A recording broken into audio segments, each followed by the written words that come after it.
Hello once again and welcome to another episode of Inside IUE Sports. I'm your host, Kaleb Gillock. On today's episode, we'll be talking about the rebranding of the River States Conference as well as the women's soccer program. But first of all, joining me today is the RSC Commissioner himself, Scott McClure. Scott, thanks for joining me. Thanks for having me, Kaleb. Well, obviously, the Kentucky Intercollegiate Athletic Conference became the River States Conference back on July 1st. Just tell us about the steps leading up to the launch of the new name. Well, it was really a long process, but we kind of toward the end of it, things happened really quickly. There was discussions amongst the conference ADs probably for the last 5 or 6 years about Kentucky Intercollegiate Athletic Conference. Does that really fit now that we have 13 schools from 5 different states? So like I said, about 4 or 5 years ago, they started having initial conversations. They had a committee that was put in place. And the first time it went back to the ADs and the Council of Presidents, they said, well, maybe not. Let's continue to think about it down the road. So about a year and a half ago, they decided, yeah, let's make that move for the name change. So when I came on board last summer, the name had pretty much been about 90% in place in terms of River States, but they weren't really sure about, is it River States Collegiate Conference or River States Athletic Conference or River States Conference. So ultimately we all landed on River States Conference. Last fall, about in September, we created a small task force of athletic directors, SIDs, in terms of going out and finding a vendor to put together some of the sample logos. From there, like I said, it happened fairly quickly in terms of landing on a final logo. We did, I think, a really excellent job in terms of hosting a press conference on March 4th, where we announced that July 1st we were going to change the name of the conference to River States Conference. And since then, a lot of the focus has been on our updating our website, that turnover on July 1st when we became River States Conference. All of the behind the scenes things in terms of making sure that when you flip that switch on July 1st, that everything was going to convert to the new name. And it's been fairly seamless, but we continue to look at some tweaks. All right, so tell us about some of the response that you've gotten since you've switched over to that new name. Ever since our March 4th press conference, the response, the feedback that we have gotten has been extremely positive. Everybody likes the logo. They like the idea that we're branding our conference now in terms of not just talking about Kentucky schools. We're talking about the impact that all 5 states, all 13 member schools have in terms of the conference, and creating more of a buzz in terms of exposure for the conference. And I think with the help of our branding committee, with the help of Kevin Taylor, our conference SID, Kevin's done an excellent job, and we're getting the word out there, and it's exciting for not only for me, but for all of our schools as well. And why is the name River States Conference a good fit for this league? Well, I think when they decided on River States, they looked at the geography and they said, okay, we have 5 states. What unites those states? And the Ohio River kind of became that symbol in terms of it starts in Pittsburgh, where we have 2 of our schools, winds its way through West Virginia and Ohio and Indiana and Kentucky, and so it's a focal point. It's interesting how a lot of times when I'll be traveling from campus to campus, I might cross the Ohio River 3 or 4 times in a day. So it's central in terms of the focus of, hey, this unites us all. Right. Well, you were talking about the conference SID, Kevin Taylor, a few minutes ago. Of course, the conference has a new website, riverstatesconference.com, but tell us some other changes in connection with that. Well, a lot is going into our website in terms of making it more accessible, making it, I would say that we had 100 years of the KIAC. We just celebrated, as we became the River States Conference, we celebrated 100 years in the KIAC, and I think our website in the past, the best way to describe it would be dusty. So when we became the River States Conference July 1st, it was a perfect time to do some overhaul on our website. So it's Our plans are to make it a lot more interactive. Our plans are to make it the focal point in terms of if you want information on the River States Conference, go to our website. And there's also a lot more emphasis, I think, and it started this year in terms of social media and how that can impact our brand. Mm-hmm. All right, well, only a few weeks away from the start of the school year, so give us an update on other important conference information that we might not know about yet. Well, some people may not realize this, but Midway University had a target of about 2017, 2018 to add men's sports.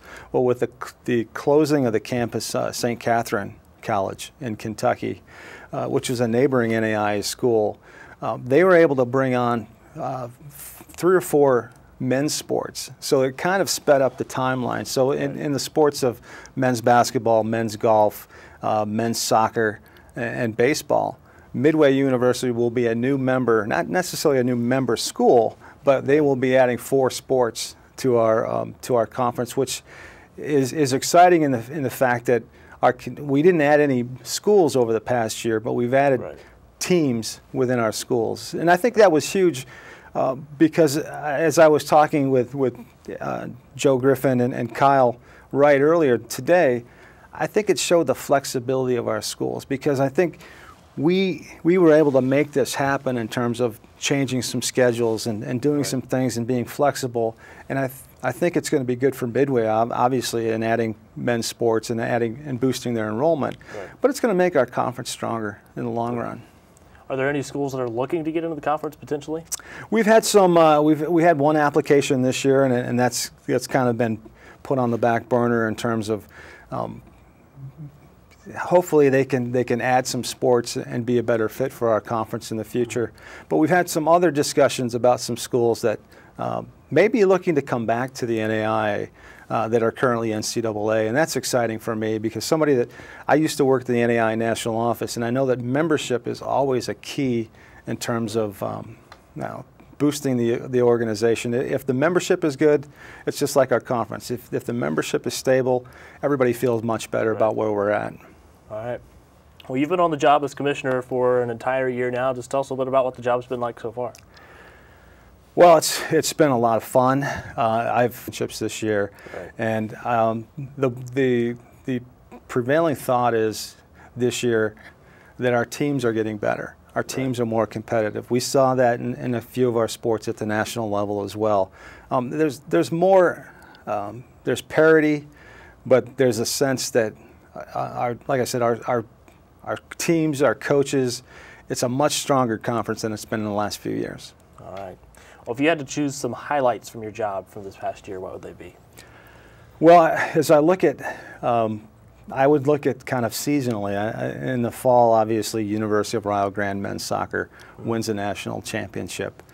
William Paulino, who was just named our conference athlete of the year on the male side, was the national player of the year. That's great for the University of Rio Grande, but it's also good for our conference in terms of almost every week they were ranked #1 in the nation. That's like I said, it's good exposure for them. It's good for the conference. As I look to the winner, it was what IU East men's basketball did at the national tournament was not only fun as a fan, but it brought a sense of pride, and I'm sure that it did on the campus here at East as well. But throughout our whole conference, I was getting text messages and emails from other coaches in the conference saying, "This is awesome. It's awesome for IU East and their coaching staff and their student athletes, but it's good for our conference," because I think in the past we've struggled in terms of the amount of respect that our teams have gotten in terms of strength in some of the sports. By IU East going on the role that they did at the national tournament, it created instant respect for our conference. And I was proud not only for the performance on the court for IU East, but the fact that they were presented with the NAIA Champions of Character Team Award. I'm equally as proud about that, because what we want to do within our conference is we want to be successful, we want to be competitive on the court, on the fields, but we want to send the message that there's a right way to do things. Compete in a sportsmanlike manner. be role models for the Champions of Character program in the NAI. And I think that was, like I said, that's what I'm proud of in terms of IU. It's not only represented their campus, but the whole conference. And it wasn't, like I said, it wasn't just on the court. It was the way they conducted themselves, volunteering for the youth clinic on Saturday morning. That was exciting. And then as I look at the spring, we had 2 teams qualify for the baseball national championships. We had an at-large team in baseball, which is for this conference is somewhat rare. Right. And I know I'm forgetting a couple things, but we've had, for me, it's all about our conference, whether we were the Kentucky Intercollegiate Athletic Conference, now we're the River States Conference, getting our name out there and being engaged at the regional and national level. Right. Dennis Hicks, who's the registrar here, it was recently named to sit on a national committee of registrars in the NAI. That's outstanding exposure for him and for the conference. Right. Tyler Lucas, who is a student athlete at IU Kokomo, he's a cross-country runner. He's our Association of Student Athlete representative at the national level. At the convention this spring, he was named the chair of the ASA for all of the United States, for all of the NAI, which is an opportunity for him in terms of personal growth. Right. He's going to be put in situations where he's going to be a leader. He's going to have experiences over the next year where he's going to be a spokesperson for the River States Conference, for the NAI, and for IU Kokomo. We also have an at-large member on the Association of Student Athletes, Josh Beams, who's a baseball player at IU Southeast. Okay.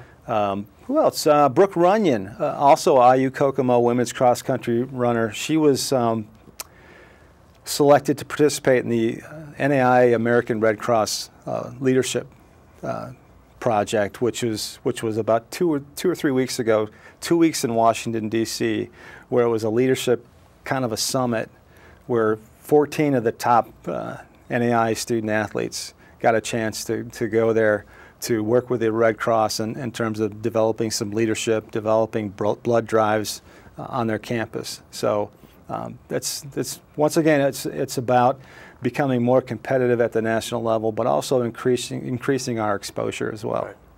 All right. Well, thank you for your time today. We're all set? That's it? That's it. Thanks, Kaleb. I appreciate the time. Thanks for coming on. All right. Well, there you have it from the River States Conference Commissioner, Scott McClure, talking about the rebranding of the RSC. We'll be right back with more Inside IUE Sports right after this.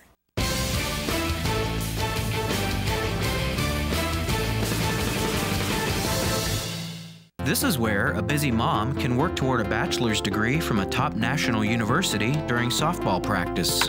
It's where a service member can continue his college studies from anywhere in the world, and where you'll benefit from one of the country's most effectively delivered online programs. Woohoo! So, if you've ever wondered if a college education is really worth it, this is where you'll see that it is. This is Indiana University East Online.